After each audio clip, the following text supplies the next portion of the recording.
नमस्कार दोस्तों, आप सभी का स्वागत है हमारे एटीसी बोर्ड चैनल पे। मैं चंद्रशेखर सर आप सभी का स्वागत करता हूं, हार्दिक अभिनंदन करता हूं इस नए चैनल पे। और जोरदार तरीके से आप सभी को जो है पढ़ाने के लिए हम यहाँ पे मौजूद हो चुके हैं।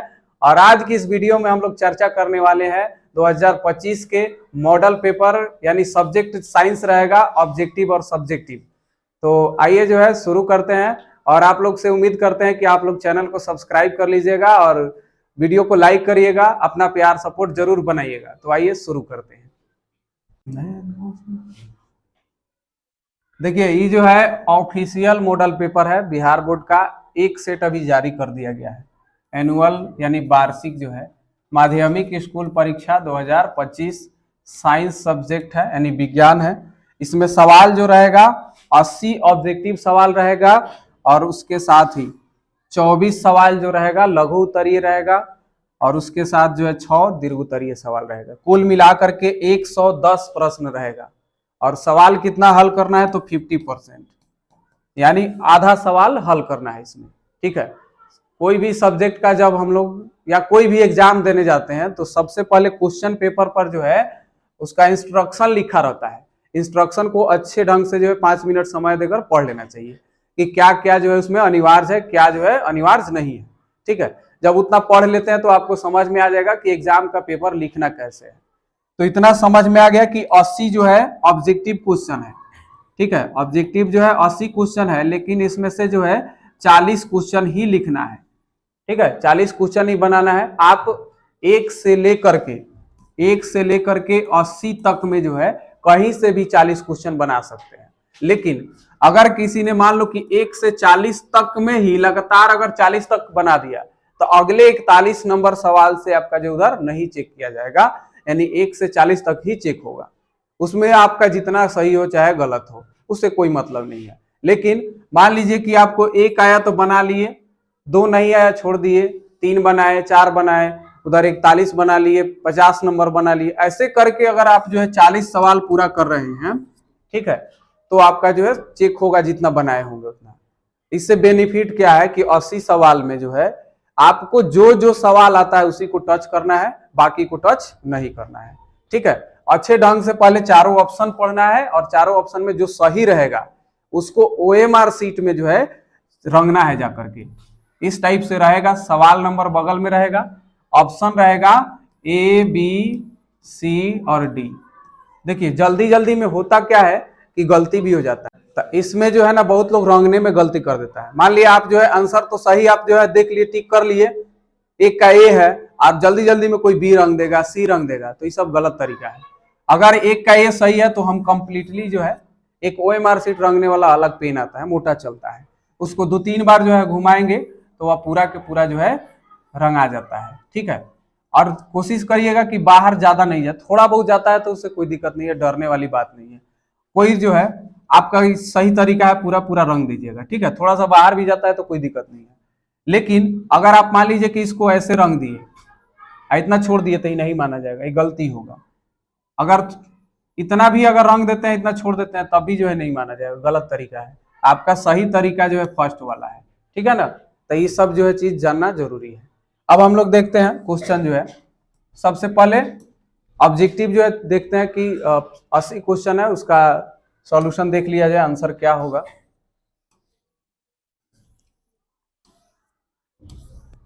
ये सब जो है दिया हुआ है, इंस्ट्रक्शन पढ़ लेना सब।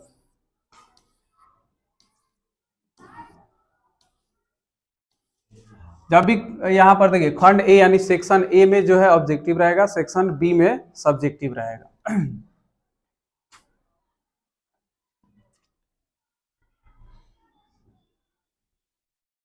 देखिए क्या सवाल है यहां पर। यहां पर सवाल है कि किसी प्रकाश स्रोत के सामने एक रुकावट रख देने पर क्या बनता है। अब मान लीजिए कि आप मेरे चेहरा पे जो है लाइट मार के देखिए, ठीक है, तो क्या होगा, पीछे की तरफ या साइड में जो है देखिए कहीं जो है दिख रहा होगा थोड़ा बहुत, जो है ये छाया जो है बनता है। ठीक है, और जो छाया बनता है उससे छोटा जो आकृति बनता है उसको उपछाया कहा जाता है। अगर यहाँ पे मान लीजिए कोई भी वस्तु अगर रख दीजिएगा सामने, यहाँ पर अगर इस पे लाइट मारिएगा, ठीक है, लाइट अगर मारिएगा ना तो इसके अगल बगल में जो है इसका जो है परछाई बनता है, ठीक है, जिसको हम लोग छाया बोलते हैं, ठीक है। तो इसका आंसर हो जाएगा छाया। और इससे छोटी आकृति जो होता है उसको उपछाया बोलते हैं। उपछाया भी बनता है साथ ही। दूसरा सवाल देखिए, कह रहा है कि समतल दर्पण की फोकस दूरी होती है, समतल दर्पण की फोकस दूरी कितनी होती है? 0 होगा? बिल्कुल नहीं होगा। 50 सेंटीमीटर, मतलब 50 सेंटीमीटर ही क्यों, 25 सेंटीमीटर पर भी वस्तु रखिएगा तभी प्रतिबिंब बनेगा, 30 पर भी, 60 पे भी, 100 पर भी, 150 पर भी रखिएगा तो जो है प्रतिबिंब बनेगा। इसीलिए इसका आंसर क्या हो जाएगा? अनंत हो जाएगा, डी आंसर होगा, ठीक है। 80 को सवाल है, थोड़ा सा तेजी में चलते हैं। यहां पे देखिए अगला सवाल है हमारा, यहां पर P बराबर 1/f होता है। जो लेंस की क्षमता निकालने का फॉर्मूला होता है 1/f होता है, और f जो होता है वह सेंटीमीटर में कि मीटर में? मीटर में होता है, ठीक है, मीटर में होता है। तो जब 1 दिया हुआ है, ठीक है, 1/f है, तो आप रखिएगा कितना? 1 मीटर रखिएगा, ठीक है, 1 मीटर। तो 1/1 करिए तो क्या होगा? सीधा मतलब कि 1 हो रहा है ना, तो कितना हो जाएगा? 1 डाइऑप्टर हो जाएगा। प्लस में होगा कि माइनस में होगा? ठीक है, तो ये जो है हो जाएगा हमारा कितना? सी ऑप्शन हो जाएगा, यानी 1 डाइऑप्टर जो है आंसर हो जाएगा, 1 डाइऑप्टर आंसर हो जाएगा। सी ऑप्शन जो है इसका सही है। अगला सवाल देखो कितना जो है अच्छा और एकदम हल्का लेवल का सवाल जो है पूछा हुआ है। इस टाइप के अगर एग्जाम में आता है तो मतलब 40 में 40 जो है नंबर आ सकता है, ठीक है। अगर जो ईमानदारी से पढ़े उसका 40 में 40 आना तय है। निम्नलिखित में से किस लेंस को अपसारी लेंस कहते हैं? तो अवतल लेंस को कहते हैं, और उत्तल लेंस को क्या बोलते हैं? तो अभिसारी लेंस, अभिसारी लेंस कहा जाता है इसको, ठीक है। इतना आसान है। अगला सवाल देखिए, कह रहा है कि प्रकाश की चाल विभिन्न माध्यमों में होता है। तो आपने पढ़ा कि वायु में प्रकाश की चाल 3×10⁸ मीटर पर सेकेंड, पानी में जो है अलग होता है, शीशा में अलग होता है। इसका मतलब ये है कि अलग अलग माध्यम में प्रकाश की चाल अलग अलग होती है, यानी भिन्न भिन्न होती है, यानी ये ऑप्शन हो जाएगा, 5 का ए होगा, ठीक है। अगला सवाल,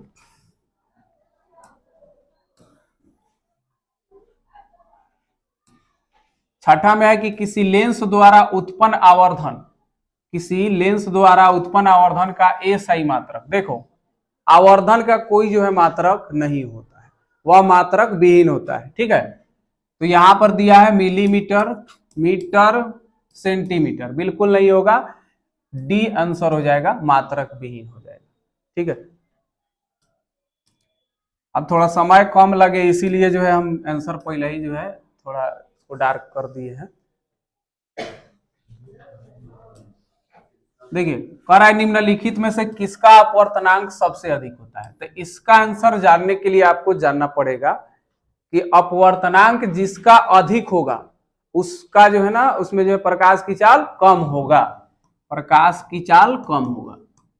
अब इससे भी आप दिमाग लगा सकते हैं। अब देखो कांच है, बर्फ है, हीरा है, वायु है, तो वायु में तो प्रकाश की चाल सबसे अधिक, ठीक है। उसके बाद कांच है, इसमें भी उससे थोड़ा सा प्रकाश की चाल कम होता है, बर्फ में उससे जो है प्रकाश की चाल कम होता है, ठीक है। सबसे कम जो है प्रकाश की चाल जो है हीरा में होता है, ठीक है। इसमें टोटल इंटरनल रिफ्लेक्शन होता है, पूर्ण आंतरिक परावर्तन होता है। क्योंकि जो हीरे का, डायमंड का जो बनावट रहता है ना, कुछ इस टाइप का होता है, ठीक है। विभिन्न कोनों पर जो है ना इसका जो है प्रकाश रिफ्लेक्ट करता है, इधर से इधर, इधर से इधर, इधर से इधर, ऐसे करके जो है, तब ना हीरा जो है उतना चमकता है। फिल्म में नहीं देखा है सब लाइट जो उस पर पड़ता है एकदम जो है ना चमक उसमें जो है स्पार्क करता है जो है बहुत ज्यादा जो है हर एंगल से, ठीक है। तो इसका आंसर क्या हो जाएगा, हीरा हो जाएगा।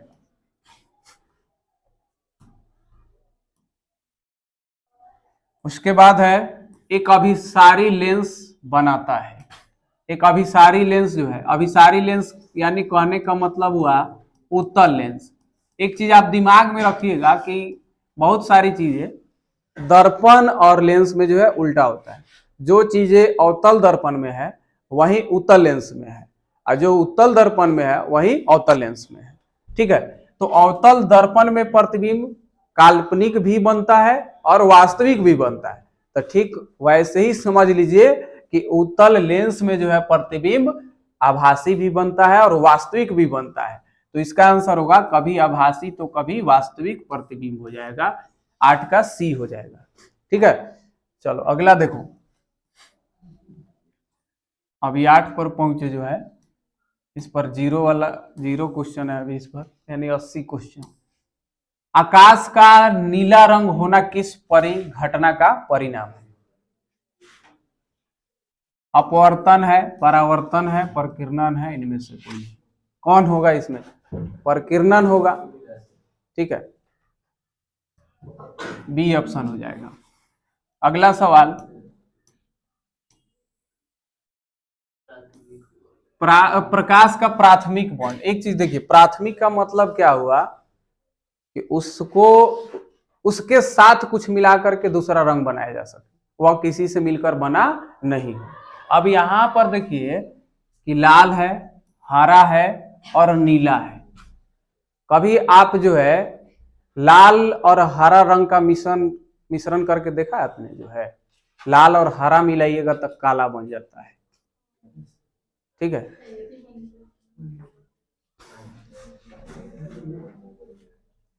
नहीं देखा है सब कभी? होली में मिला के रंग छीट छाट नहीं किया है? तो देखना, लाल जो है प्राथमिक रंग है, नीला भी प्राथमिक रंग है और हरा भी प्राथमिक रंग है, यानी इसका मतलब इनमें सभी सही है, ठीक है। डी ऑप्शन 10 का हो जाएगा। अगला सवाल 11 नंबर कह रहा है बृहत संख्या में, मतलब बृहत का मतलब हुआ अधिक संख्या में, बड़े संख्या में। बृहत संख्या में प्रकाश सुग्राही कोशिकाएं कहां होती है? कॉर्निया में, पुतली में, रेटिना में। तो रेटिना में होगा, ठीक है, यहाँ पे रेटिना में होगा। रेटिना पे जहां जो है प्रतिबिंब बनता है, फट्टो बनता है, फट्टो, ठीक है। तो 11 का सी हो गया। चलिए अगला देखिए, कह रहा है कि यहां पर 12 नंबर सवाल कि दूरदृष्टि के उपचार के लिए, दूरदृष्टि के उपचार के लिए किस लेंस का प्रयोग होता है? उत्तल लेंस है, अवतल लेंस है और बेलनाकार लेंस है, इनमें से कोई नहीं। तो अवतल लेंस का प्रयोग होता है निकट दृष्टि दोष के लिए, निकट दृष्टि दोष के लिए, ठीक है, निकट दृष्टि दोष के लिए जो है प्रयोग होता है। अब जो है देखिए, तो बच कौन गया? उत्तल लेंस। उत्तल लेंस जो है दूरदृष्टि दोष के उपचार के लिए प्रयोग होता है, यानी 12 का ही ऑप्शन सही है। अगला कह रहा है कि मानव नेत्र के लिए दृष्टि का अस्थायित्व तो क्या है, ठीक है। तो ये जो है मानव नेत्र का जो है रेटिना पर 12 ठो जो है ना प्रतिबिंब को जो है संशोधित कर पाता है, जो है कितना देर में? तो 1/16 सेकंड में, ठीक है, 1/16 सेकंड में, यानी आंसर हो जाएगा सी। 13 का जो है सी हो जाएगा। पढ़ा है सब कभी? जो है आया था ना गेस में, जो है एक बार शायद प्रैक्टिस करवाया था ना, टेस्ट लिए थे, उसमें था क्या? तो नहीं के नहीं मिला ली सब कुछ ना, देखा मुड़ी डोला होता है ना।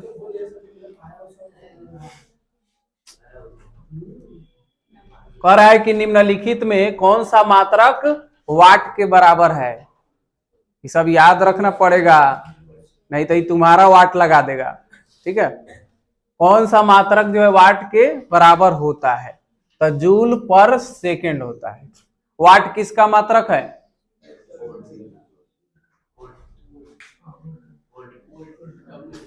दिखाई हम अपन पावर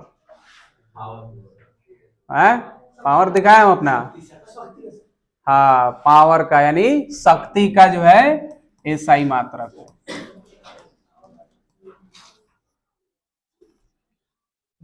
शक्ति का एसआई मात्रक है, ठीक है।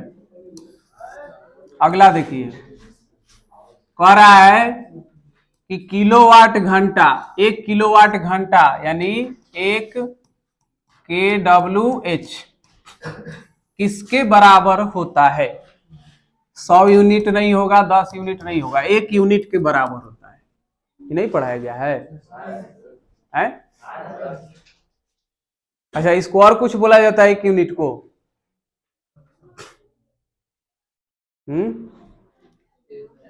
BOT बोट लिखाए थे, 1 बोट नहीं लिखाए थे? हैं? भुला गए लोग ना।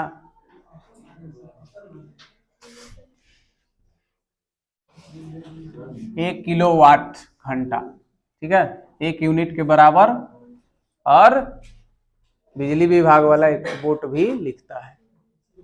हाँ देखा आ गेल नु।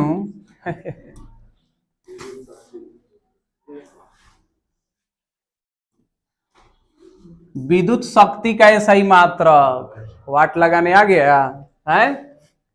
याद नहीं करेगा सर तो ये हो गया वाट, आंसर हो जाएगा इसका। वोल्ट किसका है? वोल्ट किसका मात्रक है? पक्का तुम सबका वाट लगने वाला है इसमें। ये जो है विभवांतर का, ये है विभवांतर का जो है एसआई मात्रक वोल्ट होता है, ठीक है। और जूल जो होता है वह कार्य का एसआई मात्रक है। और उष्मा का एसआई मात्रक, उष्मा भी जो है जैसे पास्कल होता है, चाहे इसको इसी में मापा जाता है। कार्य का समझिए ना, कार्य का एसआई मात्रक जूल। और न्यूटन तो जो है ना बल का एसआई मात्रक है।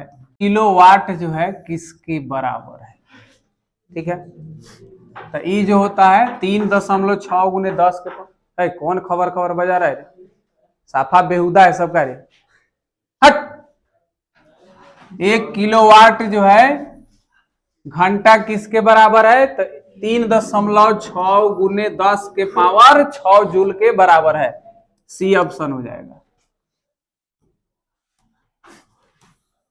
आगे देखिए 18 नंबर सवाल। दाएं हाथ के अंगूठे के नियम को किसने प्रतिपादित किया है? मैक्सवेल है, आइंस्टीन है, ऑस्टेड है, फ्लेमिंग है। दाएं हाथ के अंगूठे के नियम को किसने प्रतिपादित किया? तो इसका आंसर हो जाएगा मैक्सवेल हो जाएगा, ठीक है। ए ऑप्शन सही होगा, ये जो है इसमें नहीं। उसके बाद है विद्युत फ्यूज विद्युत धारा के किस सिद्धांत पर कार्य करता है? ठीक है, तो ऊष्मीय प्रभाव पे काम करता है। इसका विद्युत फ्यूज जो है किस पर आधारित है? तो ऊष्मीय प्रभाव पे, ठीक है। 19 का सी। देखिए कह रहा है कि 1 m बराबर किसका है, किसके बराबर है? तो 10 के पावर जो है -3 एम्पियर के बराबर हो जाएगा। अगला सवाल है, कह रहा है कि प्रतिरोध का मान बढ़ाने के लिए प्रतिरोधकों को जोड़ा जाना चाहिए श्रेणी क्रम में, पार्श्व क्रम में, किस में जोड़ना चाहिए? श्रेणी क्रम में जोड़ना चाहिए। क्यों जोड़ना चाहिए? मान लीजिए कि एगो 5 ओम का प्रतिरोध है और दूसरा 3 ओम का प्रतिरोध है, तो दोनों को जोड़ा जाता है श्रेणी क्रम में। तो बताए होंगे जो है R1 plus R2 plus R3 ऐसे होता है ना। तो इसको जोड़िएगा तो 5 और 3 कितना हो जाएगा? 8 ओम हो जाएगा, ठीक। लेकिन अगर इसको ऐसे कीजिए 1/5 प्लस 1/3 समांतर क्रम में, तो 5 तिया कितना हो गया? 15 और 3 इधर 5, 8/15। देखिए तो जो है इसका वैल्यू 1 से भी क्या है? कम है, अर्थात जो है इसमें घट जाता है। समझ में आ रहा है ना? इसीलिए श्रेणी क्रम इसका आंसर हो जाएगा।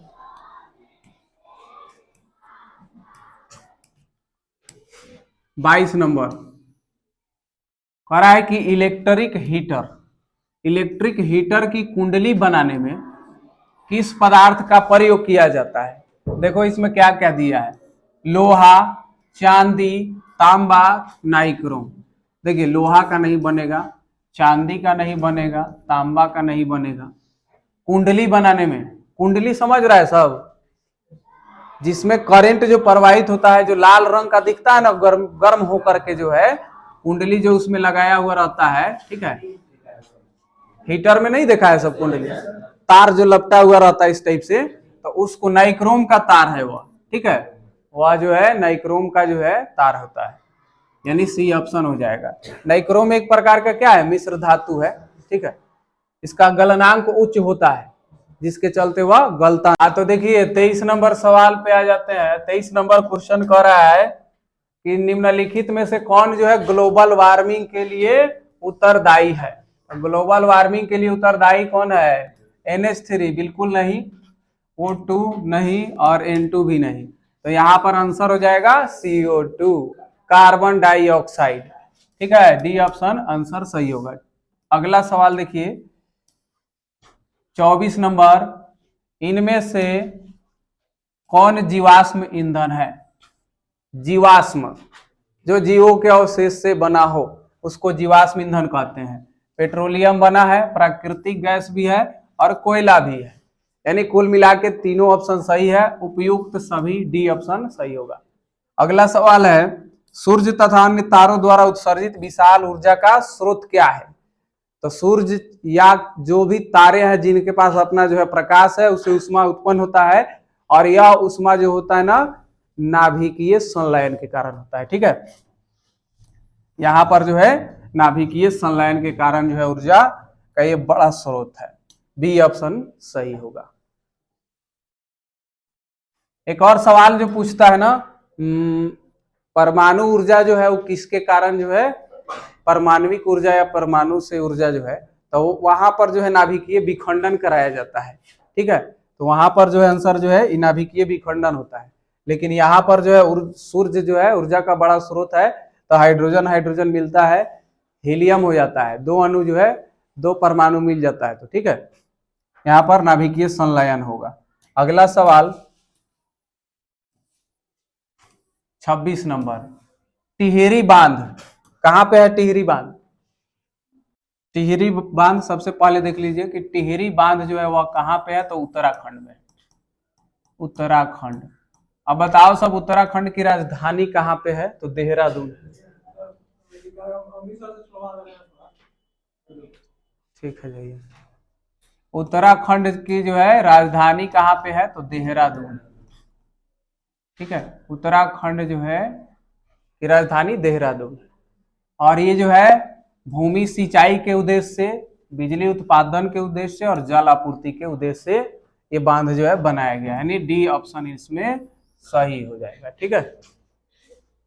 और इससे जो है टिहरी बांध जो बनाया गया है, और वहां पे एक झील है जिसका नाम है टिहरी झील नाम है, उससे जो झील एक बना हुआ है उसका नाम है टिहरी झील।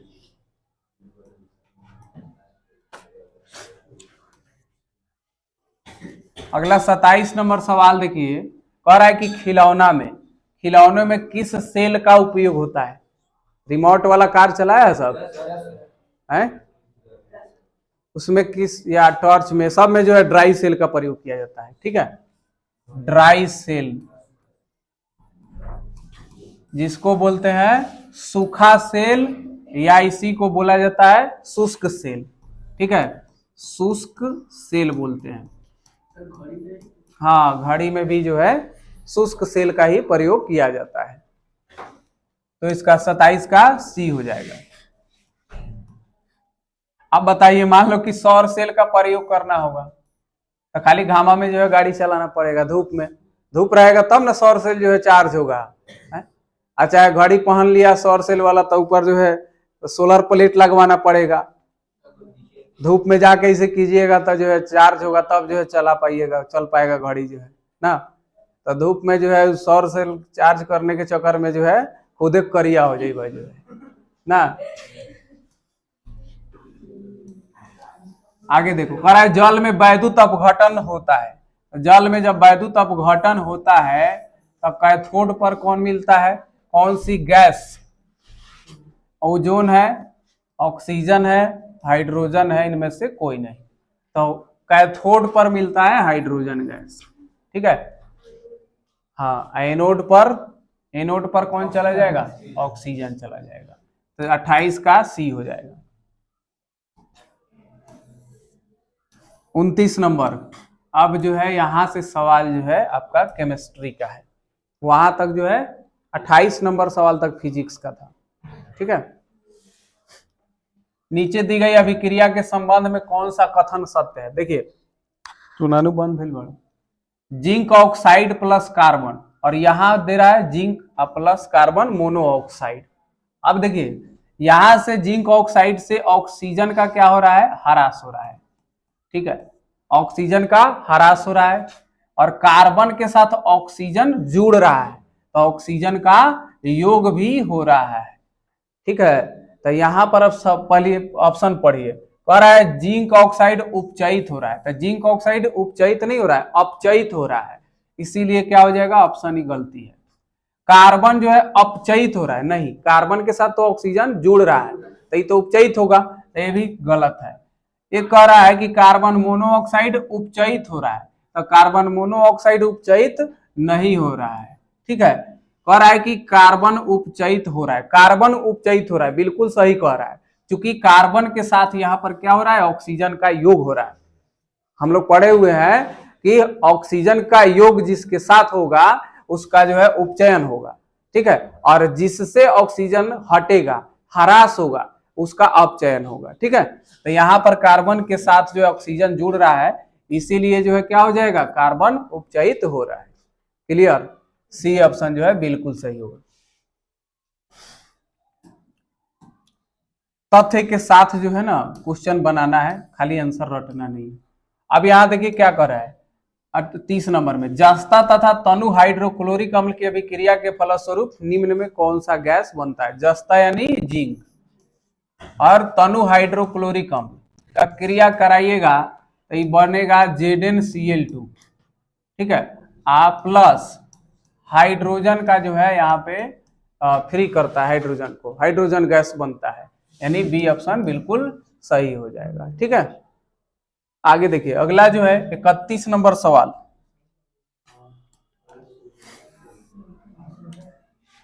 देख रहा है ना, सब सवाल जो है सब टेस्ट में भी आ चुका है, सब जो है पढ़ा चुके हैं, सब जो है, ठीक है। अगला सवाल हमारा कह रहा है कि निम्नांकित में कौन गैस चूना जल को दुधिया कर देता है? चूना जल को जो है, चूना जल का सूत्र होता है CaOH का होल 2, इसको और क्या बोलते हैं, बुझा हुआ चूना, ठीक है, बुझा हुआ चूना बोलते हैं, या इसको क्या बोलते हैं, चूना जल बोलते हैं, और क्या क्या बोला जाता है, इसका रासायनिक नाम क्या है, कैल्शियम हाइड्रोक्साइड बोलते हैं। सब जो एग्जाम में पूछता है कैल्शियम हाइड्रोक्साइड, ठीक है, कैल्शियम हाइड्रोक्साइड, ठीक है। अब देखिए, दुधिया कौन कर देता है, तो कार्बन डाइऑक्साइड प्रवाहित करने से दुधिया रंग हो जाता है, यानी बी ऑप्शन बिल्कुल सही हो जाएगा, ठीक है। अगला सवाल 32 नंबर, कह रहा है निम्नांकित में से कौन जो है, देखो आ गया ना सवाल, कौन जो है बुझा हुआ चूना है, कौन जो है बुझा हुआ चूना है, एक बिना बुझा हुआ चूना होता है। तो बुझा हुआ चूना यहाँ पर CaOH का होल 2 हो गया, कैल्शियम हाइड्रोक्साइड हो गया। अगर कहता है कि जो है बिना बुझा हुआ चूना, तो CaO, ठीक है, बिना बुझा चूना, ठीक है, बिना बुझा हुआ चूना। ये सब जो है देखो, जो पढ़ लेगा ना जो है विस्तार से इतना, उसका ऑब्जेक्टिव नहीं छूटेगा। इसको हम लोग और क्या बोलते हैं, कली चूना बोलते हैं, और क्या बोलते हैं, इसका रासायनिक नाम क्या है, कैल्शियम ऑक्साइड है, ठीक है, कैल्शियम ऑक्साइड। इतना जो है विस्तार से जो है समझाया जा रहा है। एक किसका सूत्र है, संगमरमर, चूना पत्थर बोलते हैं इसको, ठीक है, संगमरमर बोलते हैं। और जो है रासायनिक नाम अगर पूछता है तो कैल्शियम कार्बोनेट है, ठीक है, कैल्शियम कार्बोनेट, ये हो गया हमारा कैल्शियम कार्बोनेट हो गया। और ये जो है किसका संकेत है, तो Ca कैल्शियम का संकेत है। क्लियर हो गया। तो इस तरीके से 32 का सी आंसर हो जाएगा। इतना विस्तार से कोई जो है पढ़ाई नहीं किया होगा जो है यूट्यूब पर। ठीक है, देखिए अब पढ़ते हैं दंत मंजन। दंत मंजन प्रायः होता है, तो सबसे पहले तो चर्चा करिए कि दंत मंजन का हम लोग प्रयोग क्यों करते हैं। तो दांत साफ करने के लिए, दांत साफ नहीं करे तो क्या होगा, दांत के ऊपर अम्ल का परत बैठ जाता है, उसी को हटाने के लिए जो है दंत मंजन का प्रयोग करते हैं। तो अम्ल किससे हटता है, क्षार से हटता है। तो अर्थात जो है दंत मंजन कैसा होता है, तो क्षारीय होता है। ठीक है, आगे देखिए,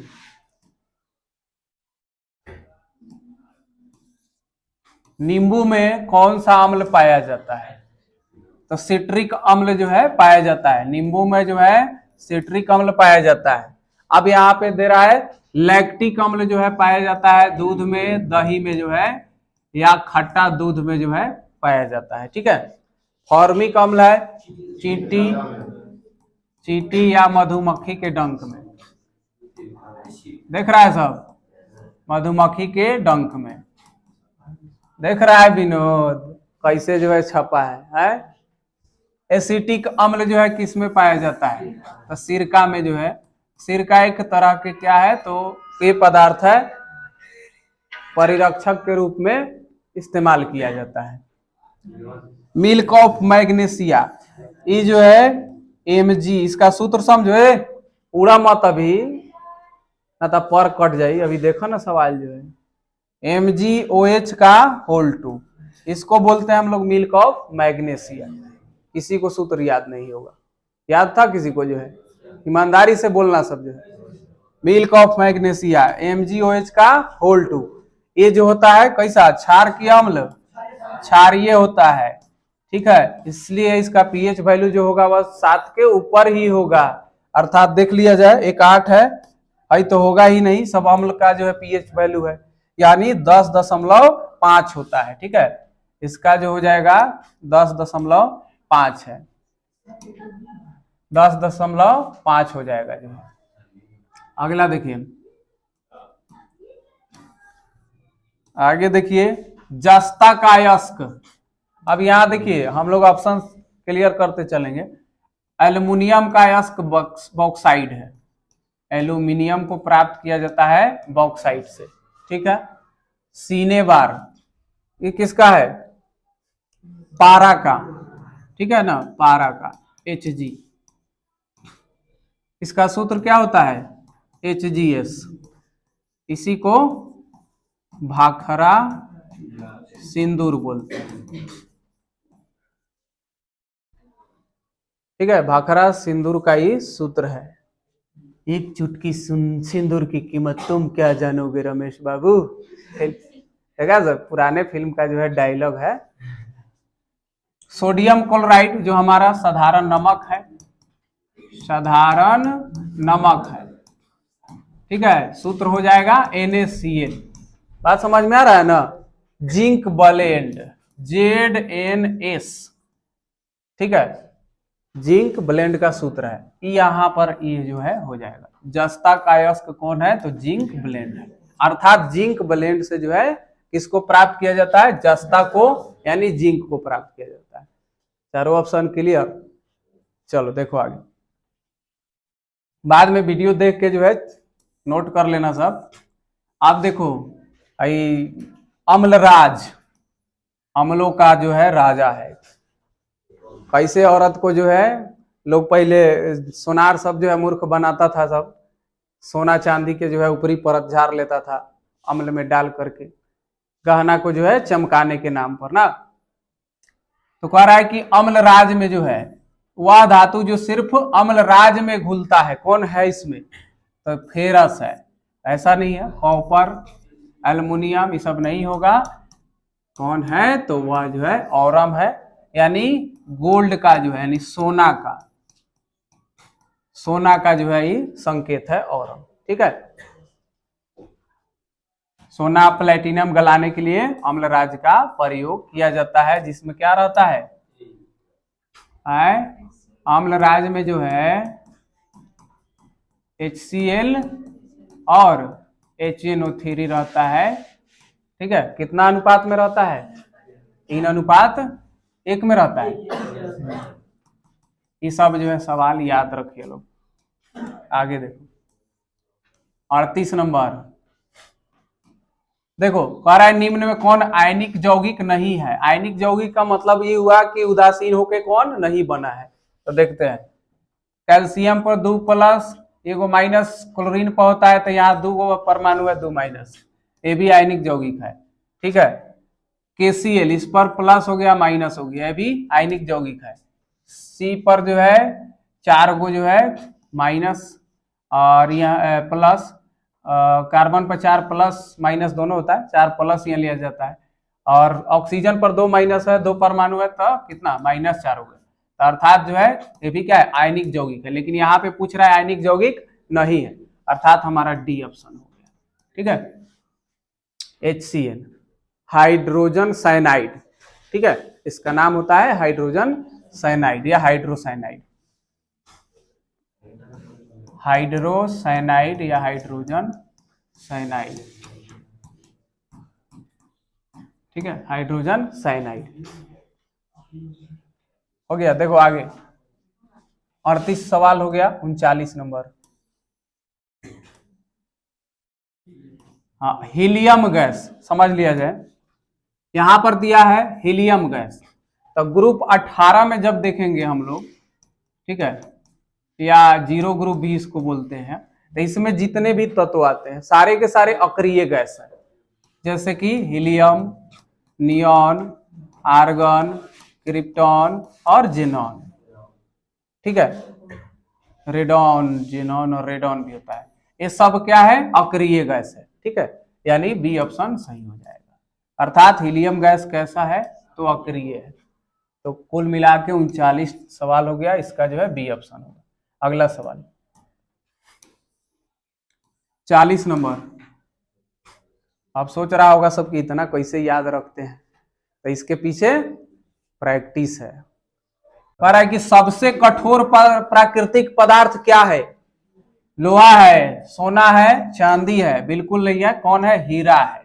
सबसे कठोर पदार्थ जो है हीरा है। और शरीर का सबसे कठोर भाग जो होता है दांत का परत एनामेल। ठीक है, आइए वो भी सवाल होगा इसमें, देखते हैं। कह रहा है बेंजीन का अणुसूत्र, देखो बेंजीन का अणुसूत्र जो है पूछ रहा है, तो C6H6 हो जाता है, फेमस है। CH4 किसका है? मेथेन का है, मेथेन का है। उसके बाद C2H2 और C2H4 बताओ। C2H2 जोड़ दो, छोड़ दो, घटा दो। CnH2n +2, CnH2n, CnH2n -2, alkene, alkene और एल्काइन।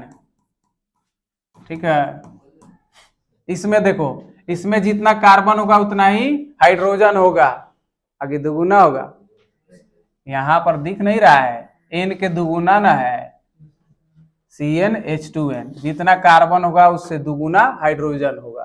तो यहाँ 2 गो कार्बन है तो 4 गो हाइड्रोजन है। तो meth, eth, prop, but, pent, hex, hept, ये सब याद बा? याद रही तो बन जाई। अब यहाँ देखो 2 गो कार्बन को क्या बोलते हैं? एथ बोलते हैं ना, एथ। तो एल्कीन, तो एथीन हो जाएगा। ये जो है किसका सूत्र है? एथीन का सूत्र है। इसका वीडियो हम बना के डाले हुए हैं, जाके वहां पे देख लेना सब।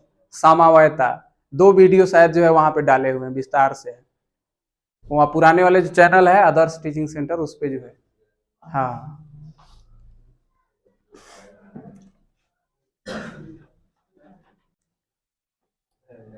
हाँ, तो आप लोग जो है इस चैनल को सब्सक्राइब जरूर करिएगा और वीडियो को लाइक करिएगा, शेयर भी करिएगा। चूंकि ये नया चैनल है, इस पर आप लोग का जो है प्यार सपोर्ट की जरूरत है। बस आप लोग खाली सपोर्ट बनाइए, हम तो गर्दा गर्दा कर देंगे जो है। एटीसी बोर्ड चैनल को सब्सक्राइब कर लीजिएगा। ठीक है, टेलीग्राम पर भी यहाँ से इसी नाम से जुड़ सकते हैं, फेसबुक पेज पे, व्हाट्सएप चैनल और इंस्टाग्राम, जहां भी जुड़ना चाहते हैं वहां पे जो है एटीसी बोर्ड सर्च कीजिएगा, वहां पे जुड़ जाइएगा। देखिए आगे देखा जाए, कह रहा है कि यहाँ पे समझो, कह रहा है कि हाइड्रोजन के दो परमाणुओं के बीच कौन आबंध बनते हैं। तो हाइड्रोजन के पास जो परमाणु होता है ना, कितना होता है, एक होता है। ठीक है, H1 होता है ना, इलेक्ट्रॉन इसके पास कितना है, एक ठो है। तो जिसके पास जितना धन रहेगा उतना ही ना जो है खरीद बिक्री करेगा। तो एक ही जो है इलेक्ट्रॉन का साझा करता है। जब एक एक इलेक्ट्रॉनों का साझा होता है तो एकल बंध बनता है, आबंध बनता है, चाहे बॉन्ड बनता है, सिंगल बॉन्ड। अगर दो दो इलेक्ट्रॉन का जो है साझा होता है तो डबल बॉन्ड यानी द्विआबंध बनता है। तीन तीन इलेक्ट्रॉनों का साझा होता है तो उसको त्रिआबंध कहा जाता है। ठीक है, तो यहाँ पर आंसर हो जाएगा हमारा सी हो जाएगा, यानी 42 का ऑप्शन सी होगा, एकल आबंध बनेगा, एक आबंध बनेगा। ठीक है, अगला देखिए, कह रहा है चूना जल का रासायनिक नाम अभी बताए हैं। ठीक है, कैल्शियम हाइड्रोक्साइड, इसको बुझा हुआ चूना कहते हैं, लेकिन रासायनिक नाम पूछा है तो कैल्शियम हाइड्रोक्साइड, बी ऑप्शन सही हो जाएगा। अगला सवाल, चीनी का रासायनिक सूत्र। देखिए चीनी का रासायनिक सूत्र C12H22O11 जो है हो जाएगा। ठीक है, सी ऑप्शन हो जाएगा।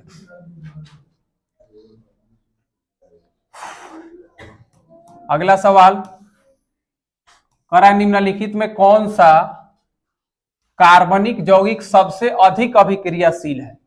इसमें कौन सा जो है ज्यादा क्रियाशील है। यहां देखिए 2 2 4, दो दुगुने से दो अधिक है, तो किस में होता है, एल्केन में होता है।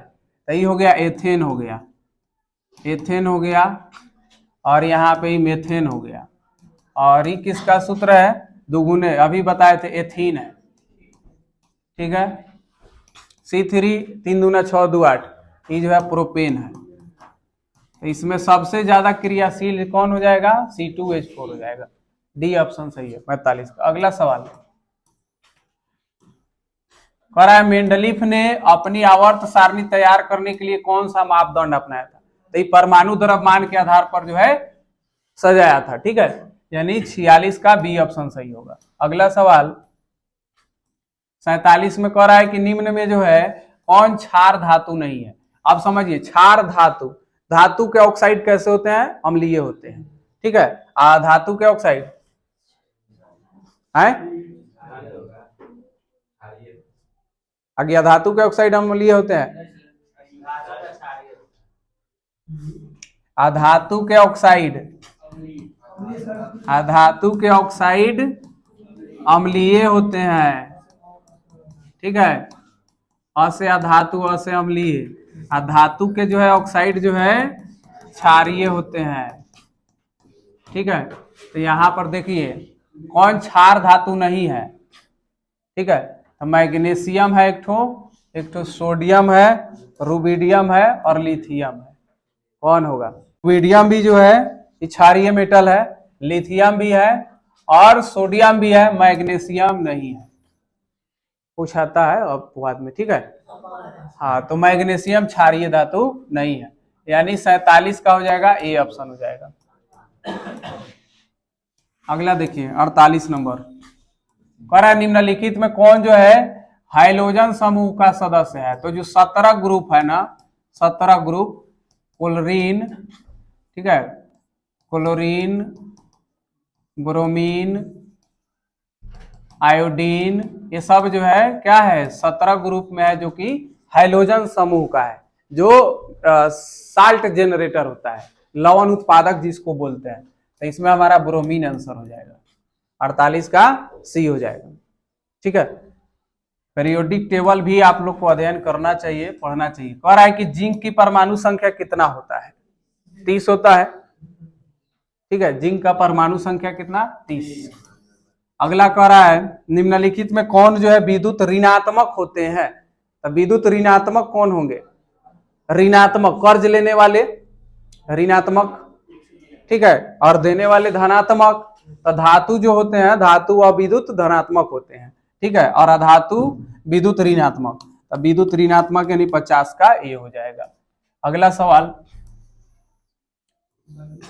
51 नंबर देखिए, कह रहा है कि राजस्थान के किस ग्राम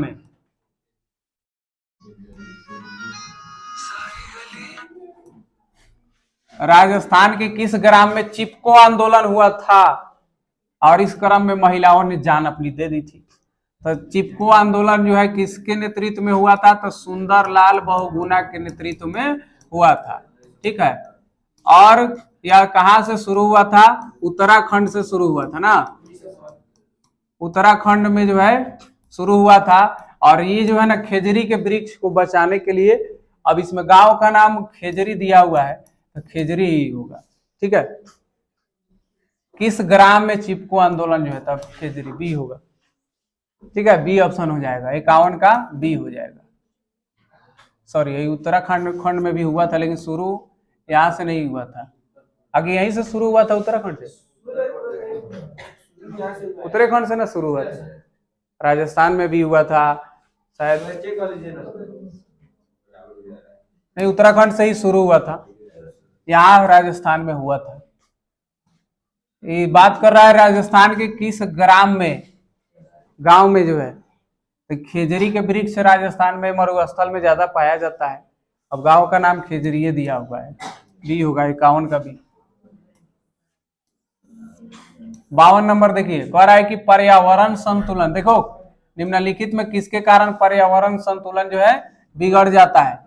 वन रोपण से तो पर्यावरण संतुलन बनेगा, अधिक हरे पौधे का उगना, जैव विविधता, सबसे तो पर्यावरण का संतुलन बनता है।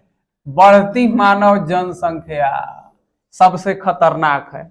मानव का जनसंख्या बढ़ रहा है, मान लीजिए कि, तो उसके लिए तो जो है भोजन चाहिए ना भाई, ज्यादा से ज्यादा भोजन का उपयोग करेगा, उसके लिए संसाधन चाहिए, जो है घर बनाने के लिए जगह चाहिए।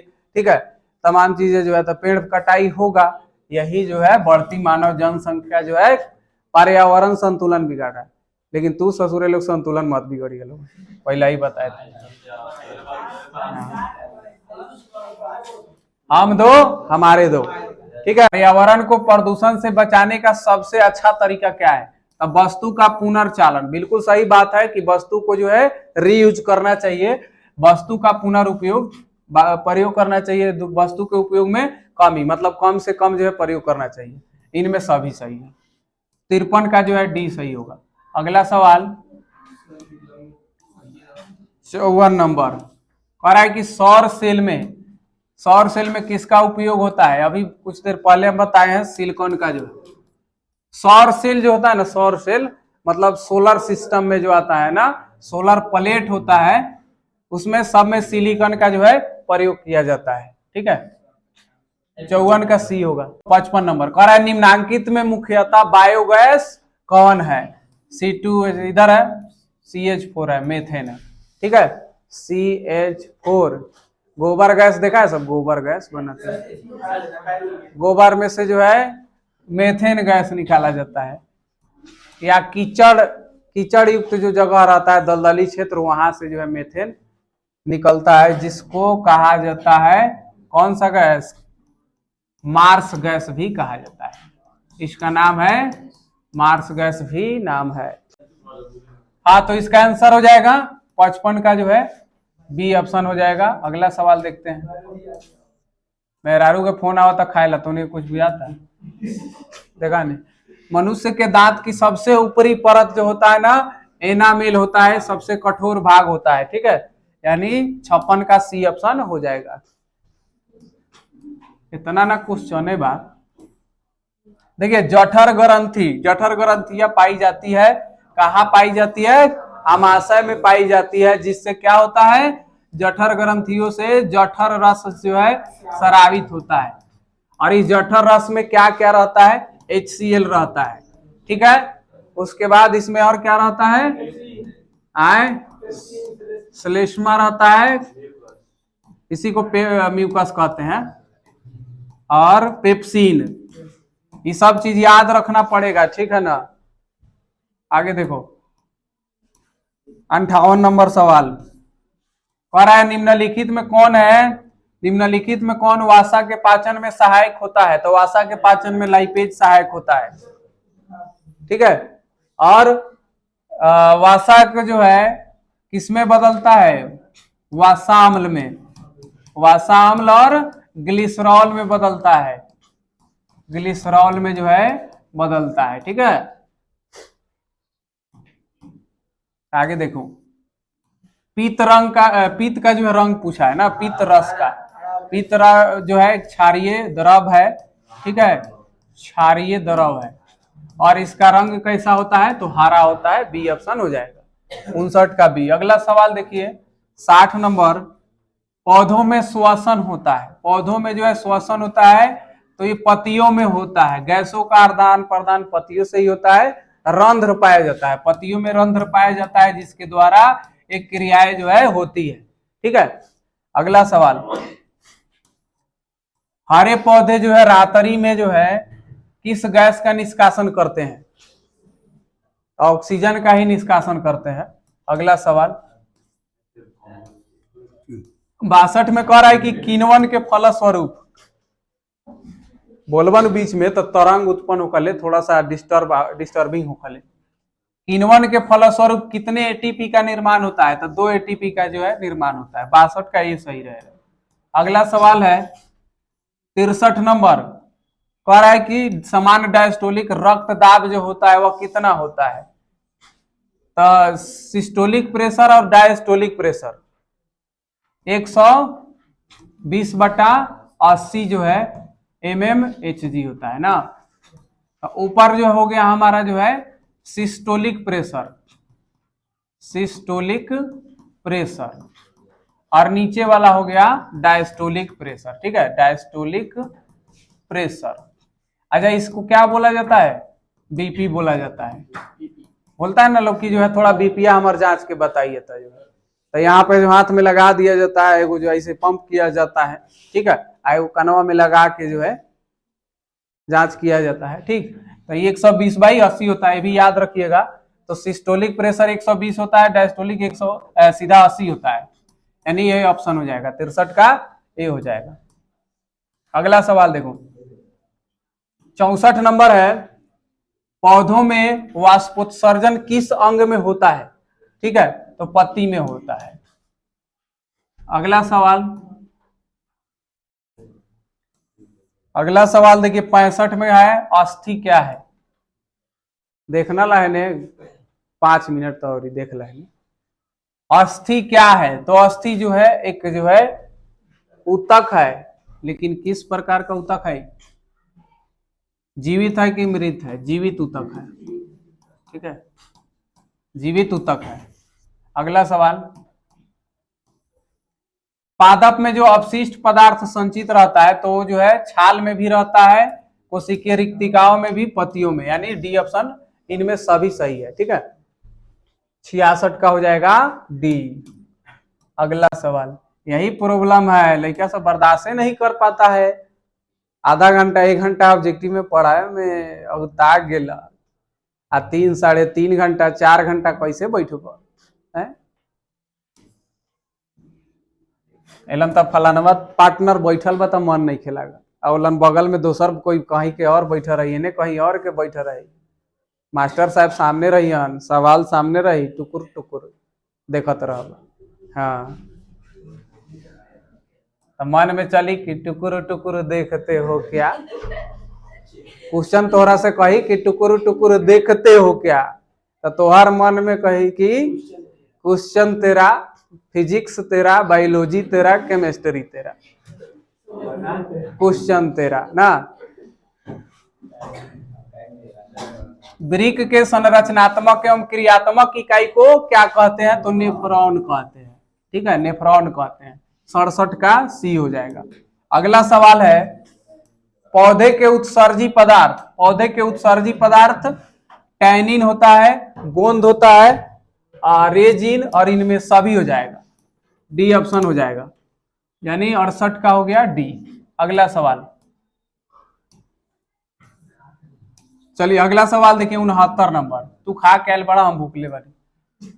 स्मरण शक्ति का मुख्य केंद्र कौन है, तो स्मरण शक्ति का मुख्य केंद्र होता है सेरिबरम होता है। अगला सवाल है, अगला सवाल 70 नंबर, जड़ का जो है अधोगामी वृद्धि कहलाता है, गुरुत्वानुवर्तन कहलाता है, ठीक है। और जल के तरफ जो है जड़ गति करता है तो जलानुवर्तन, प्रकाश की ओर करता है तो प्रकाश अनुवर्तन, और रसायन की तरफ करता है तो रसायन, या रसायन के अनुसार करता है। ये सारा चीज पढ़ाया लिखाया गया है। आगे देखिए, एस्ट्रोजन स्रावित होता है। एस्ट्रोजन एक हार्मोन है, ठीक है। एस्ट्रोजन जो है एक प्रकार के हार्मोन है जो किसमें, लेडीज में यानी मादा में जो है स्रावित होता है। कहां से? अंडाशय से स्रावित होता है। इसका सी ऑप्शन हो जाएगा, 71 का सी। अगला सवाल 72 नंबर कह रहा है स्वपरागन में निम्न में किन पौधों में होता है? स्वपरागन जो है किसमें होता है? तो उभयलिंगी। उभयलिंगी क्या है? जिसमें दोनों लिंग जो है, ठीक है, नर एवं स्त्री दोनों जननांग जो है पाए जाते हैं, उभयलिंग कहलाता है, ठीक है। स्वपरागन उसमें होता है। अगला सवाल कह रहा है कि गर्भाशय के किस भाग में, देखो ये थोड़ा सा अलग टाइप का सवाल दिया है, गर्भाशय के किस भाग में भ्रूण जो है विकसित होता है? गर्भाशय के किस भाग में भ्रूण विकसित होता है? तो इसका आंसर हो जाएगा बी ऑप्शन हो जाएगा, फंडस, ठीक है, फंडस होगा। अगला सवाल देखिए, निम्नलिखित में से कौन सा भाग, 74 नंबर सवाल, निम्नलिखित में से कौन सा भाग केवल पुरुष जननांग में पाया जाता है? तो लेबिया माइनोरा, फेलोपियन नलिका, परिपक्व पुटक, सभी जो है स्त्री जननांग का हिस्सा है। शुक्रवाहिका जो होता है वह जो है पुरुष में पाया जाता है। अगला सवाल हमारा 75 नंबर सवाल, हाँ 75 में क्या है? कह रहा है कि अनुवांशिकता का पिता किसे कहा जाता है? ग्रेगर जॉन मेंडल को कहा जाता है।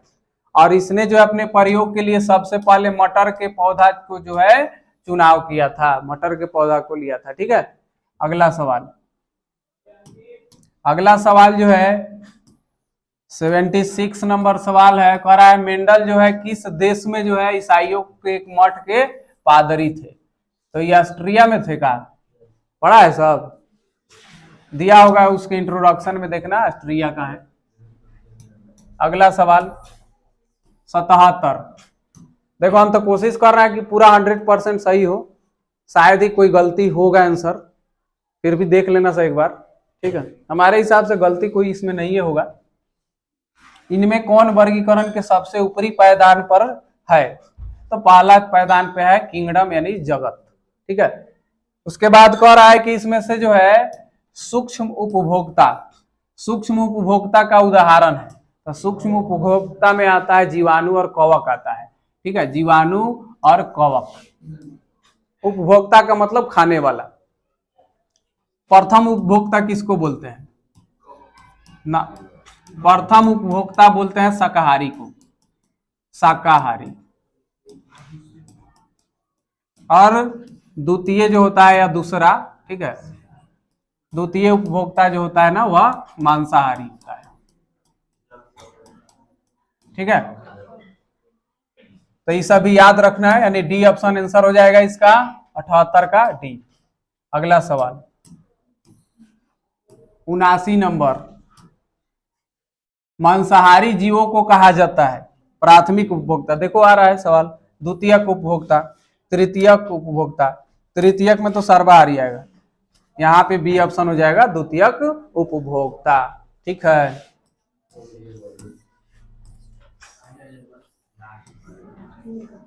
अस्सी नंबर लास्ट सवाल है, ठीक है, और सवाल भी बेमिसाल है। देखो क्या कह रहा है कि खाद्य श्रृंखला के प्रत्येक पोषी स्तर पर कुल ऊर्जा का कितना प्रतिशत अगले पोषी स्तर को स्थानांतरित होता है? तो मात्र कितना होता है? तो 10% का जो है स्थानांतरण होता है। अर्थात 80 सवाल जो है हम लोग कंप्लीट कर लिए। इसका जो है 80 नंबर का सी ऑप्शन बिल्कुल सही है। तो कुल मिला के इस वीडियो में हम लोग जो 80 सवाल ऑब्जेक्टिव का देखे बस, और इसके अगले वीडियो का इंतजार करिए, जस्ट ही दिया जाएगा सब्जेक्टिव जितना भी क्वेश्चन है उसका भी आंसर आपको दे दिया जाएगा और इस सॉल्यूशन जो है करा दिया जाएगा। तब तक आज के लिए इतना ही। जय हिंद जय भारत। चैनल को सब्सक्राइब करना मत भूलिएगा, सब्सक्राइब कर लीजिएगा, बेल आइकन क्लिक कर लीजिएगा। वीडियो अच्छा लगा होगा तो लाइक कर लीजिएगा और शेयर करना मत भूलिएगा।